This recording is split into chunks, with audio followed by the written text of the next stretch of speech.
Welcome back to Real Contrast. I'm Brian K. And I'm Collie. We just had a bathroom break. Everything okay there? Yeah, I dribbled a little in my pants. Oh. This show is brought to you by Charmin Ultra Soft. The quicker picker-upper. That's our clever saying for the day. The quicker picker-upper. Ah. I think we'll keep moving on with that one, too. All right. So you just mentioned to me you wanted to talk a little bit about zoning. Anything in particular on zoning? What travels you in zoning? Well, I mean, I think if there's a lot of reasons zoning could be disheartening or positive, right? Especially if you are looking for a VRBO or to attach an ADU. Mm-hmm. You got to understand, what kind of zoning you're looking for. If it's a single-family resident or R1, which you're not going to be putting an ADU on, right? And then you can and then depends on what city you're in too, because it kind of changes up, right?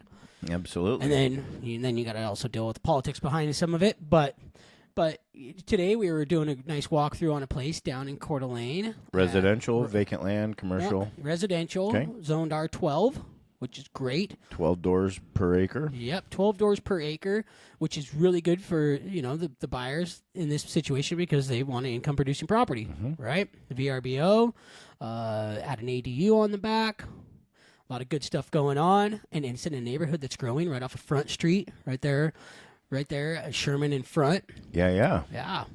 Really nice area, really nice houses going in. They didn't buy the most expensive one, which is good for Bingo. them. Mm-hmm. 1922. Oh. Yeah. So make sure that It's got some character. it's all been remodeled. It's nice. Really, really nice. I think one of the biggest things in a situation like that is you want to get the sewer scoped. I mean, 1922. Oh my gosh, yeah. That's a big one. What's a sewer scope?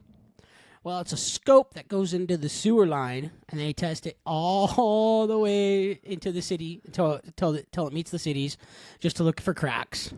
Okay, and for all of you that haven't seen one of these, it's usually like a pretty open.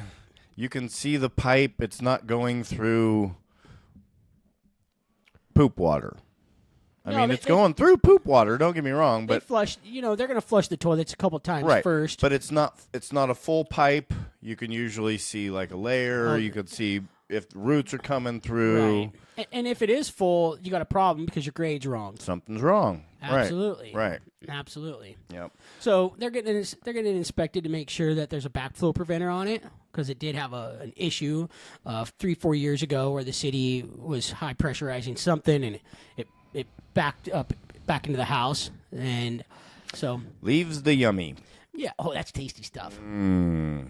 So I actually got to go pull manhole covers today with my clients because they're all into that, and we're looking down in the city sewer, which is pretty fun. Anyways, I know we're off track on zoning.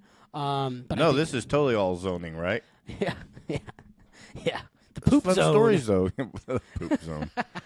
Highway to the poopy zone. Poopy zone. All right.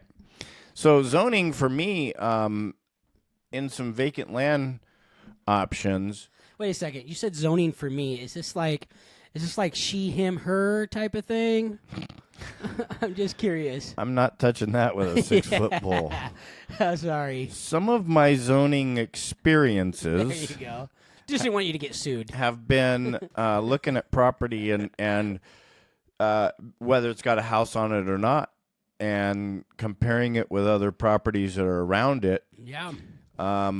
Because you may be zoned as a 5-acre lot, or correction, you might be zoned as a 20-acre lot, and see in there that a lot of new development around you has happened to split down into R5. Right. And all of a sudden you go, oh, bingo. If they did it right there, and I'm not, this is what ifs. This is what ifs, but right. there's a high likelihood that if they're doing it and it's moving, that you're going to have a better chance of splitting it to match something. Well, and the reason they're doing that is because population density, right? Sure. And you brought up a good point there. You're like 5 acres. Well, 5 acres, 20 acres. That's when you're getting like agricultural zoning, right? Could be. Most Yep. likely agricultural, Cracker. something like that is going to be anywhere from 10 to 20 acres, and they're not going to let you. They're not going to let you cut that up. Funny thing is 20 years from now, when they're needing land to build more houses, well, that's going to change, Right. most likely. Right, and that can drastically affect your valuation of property. So there was one where we knew development was right next to it. It was zone 5 acres, rural, but it was so blatantly obvious that they were going to break that up into residential. That we valued that property as such, which took our buyer pool and smashed it into a tiny little aluminum can. It made it zero. But ultimately, my seller made a whole lot more money Absolutely. than if he would have just looked at it from, they say highest and best. If he would have just sold that property as a residential property, there was no way we would have sold it for what we did. Right. But we knew what was there, and so we waited. And that's also something for the buyers to be thinking about future progress, right? Mm-hmm. If you're out looking at lots and depending on where they're at, you're going to be wanting to contemplate what's this going to be like in the future, what's coming this way. Go down to the city planning and zoning department and see if anything's happening in that area. Yep. Because that's how money's made. We didn't start the timer. Yeah, it's already been going for Ready, go. 6 minutes. So another thing with zoning, we've had, we talked about highest and best just now. We're in the land of the gem state. Yeah. Lots of mining out there. I came across Aquast. It was out there in Mullen or Wallace, and it was town. It was like 5 different properties that were all combined as one. One of them had a house on it, and we couldn't get a loan on it. The appraiser was calling out that the highest and best use for that property was mining. Wow. And that loaning on it for residential purposes wasn't appropriate. So did you guys go with just a land loan? We ended up not buying the property. Oh man, that'd have been kind of cool. It was pretty it was interesting for sure. Yeah. Learned a lot about it that day. Oh my gosh. Yeah. Yep. Lots of different interesting zoning things. Man, if you guys ever are watching these and you want to hear some more about some kind of context, feel free to drop us a line in the comments. We'd love to hear from you guys. Yeah, or just give us a call at 208-771-6366. There it is. What's the number again? 208? 771-6366. Boom shakalaka. That's where all the complaints go. Yeah. Now, if you want to buy a house, call Brian. At that phone number. No, I'm just playing. That Google is my phone me. number. That is my phone number. Google us both. Google me. You'll find, yeah. All right. We'll giggle about it when you Google it. Hey, you know what? If you guys go back like 3 or 4 episodes ago, we drove straight past Kyle's awesome new shirts. Oh, yeah. Okay. What I'd like to request on this show here and now is, at minimum, you wear one of those shirts next time, but I would love, you talk it over with your wife, if Everin made an entrance wearing his shirt. Yeah, because he's got a cool shirt, too. That's the best stinking shirt I've ever seen. Yeah. So we're just going to drop that little taster there, because I did want to talk about your shirts, and I forgot to mention it to you. Actually, I did mention it to you. I texted you last Wednesday. Yeah. So you forgot. I forget a lot. What did you just say? What? Exactly. All right. So our job involves driving. Driving me crazy. Top 1 or top 3, if you have it, road trip food. And this can be, obviously I'm tying this in with real estate, but if you're driving to Seattle or Arizona, top road trip food. Water. Well, I'm on a diet. So before, jerky, pistachios, love pistachios. Okay. In the car. Shelled, not shelled. Shelled. Okay. Give you something to do. Like when I'm driving, let's say I'm driving down to Kuski, that's a 4-hour drive, right? Mm-hmm. I don't recommend doing it all the time, especially if they're just buying like $50,000 lot. Have you driven down to Kuski for sales? Yes. Oh, my puke. Yes. I've also driven up the Canadian border, so anybody out there. I have that one, too. You know. I was 5 minutes from, But coffee. So far, you've given me 4 things, Oh, you said 2 one? of which were liquids. Yeah. This is good, dude. What? Any other food dish? Okay. No. So we've got jerky and pistachios. We're close, man. Jerky, number 1. Beef sticks, preferred. Organic or non-organic? I'd love to say I'm healthy. All natural? I got no health. I mean, I don't like some of the like Slim Jim and stuff. It's too greasy for me. The Tillamook. Oh man, I'm sorry to say, I'm guilty. I love regular jerky. My teeth are getting so bad now though that it's tough. Dude, I just had 4 cavities done. Ooh. They were tiny. They were jerky cavities. And then shelled sunflower seeds. Ooh, there you go. Salted? Yeah. Yep. Barbecue or ranch? No, I'm joking. Nope. Plain. Super strict on that. I don't like. And then I guess my third would probably be like a potato chip, but I don't really have a have to or a go-to potato chip. I don't like some of the ranches and stuff. And then if you guys didn't notice that I drink stinking water all the time, then yeah, water is definitely on my list. Change your words, change your life. It's good water. I also like gasoline for my road trips. Yeah, that's good. I mean, Car while drinks we're that. talking about liquids. I try to stay way. Windshield wiper fluid. I tried to stay way away from gas station food. Like my biggest problem when starting this is like you get in these habits because you're constantly going going.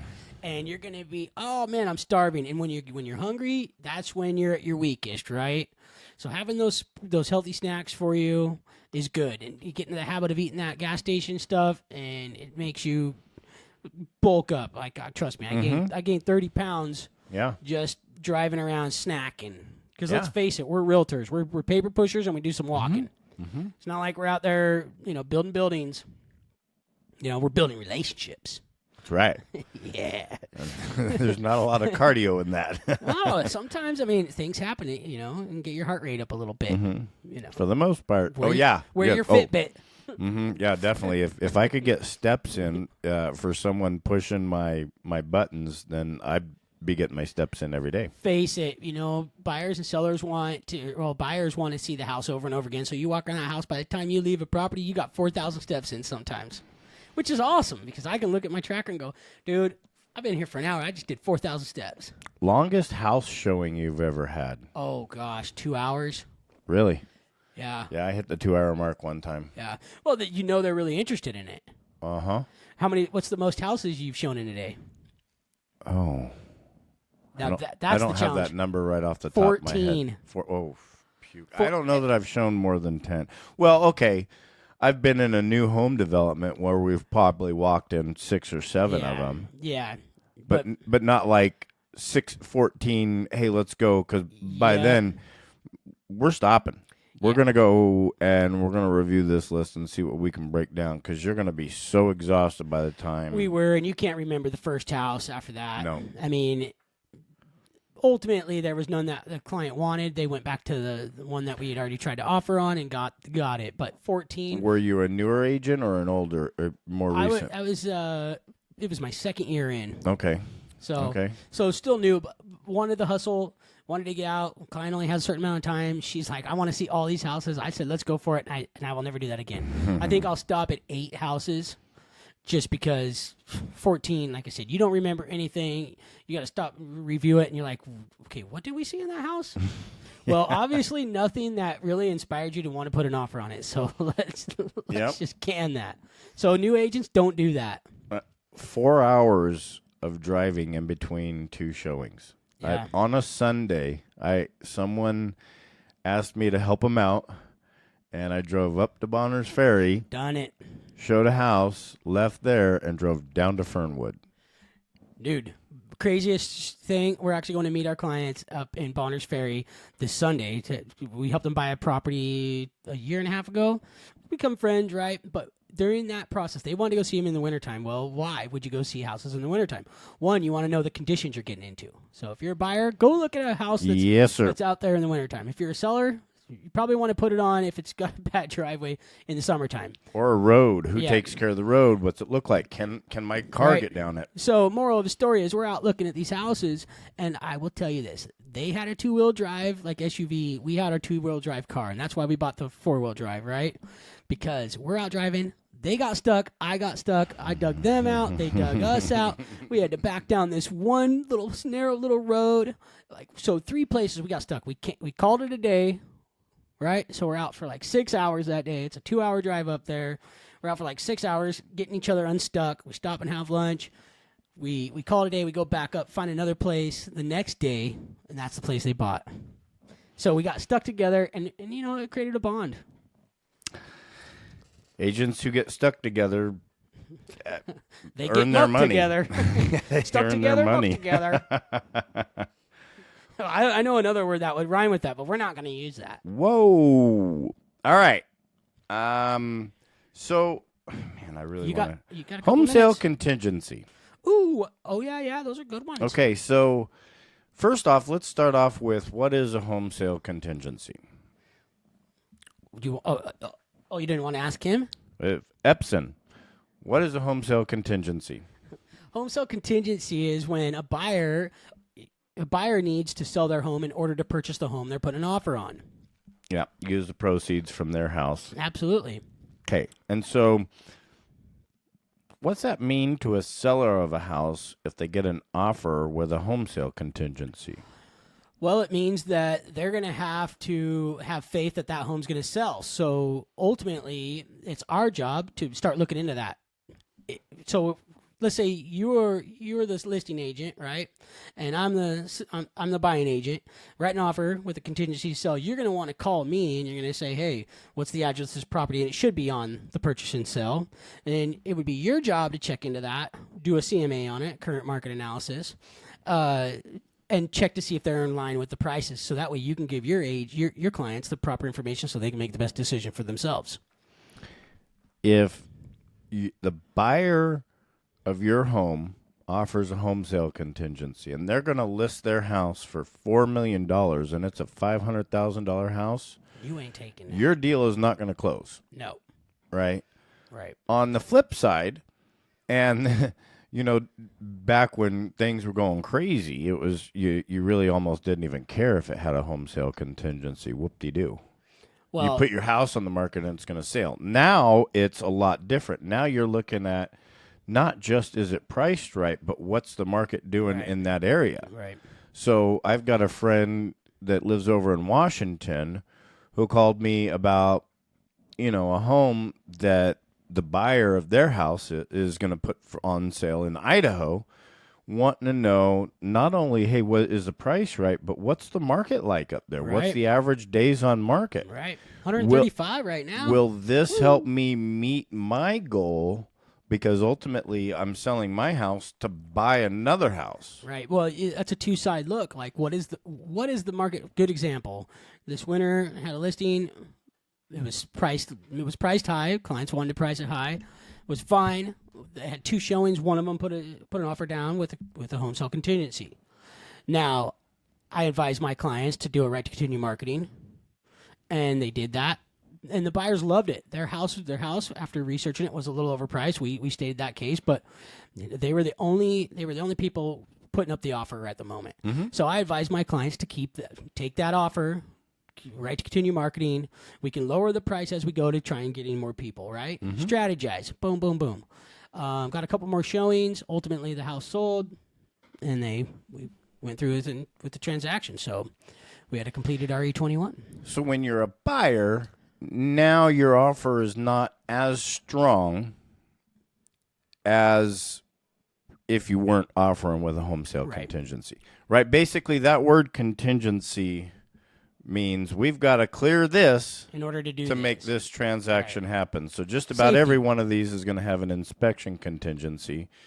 If you're getting a loan, you're going to have a financing contingency. Well, and a seller can have a contingency on finding a new home. Yeah. Oh, gosh, that's an open-ended Yeah. deal, So I've had buyers, when we're in the negotiations, consider that their offer has a home sale contingency, and not be as adamant about the price that they're offering because the seller is willing to consider a home sale contingency. Right. Right? A lot of that factors in. And so when we're looking at it now if you're a buyer in a strong market, which we're going to have a strong market this summer, okay?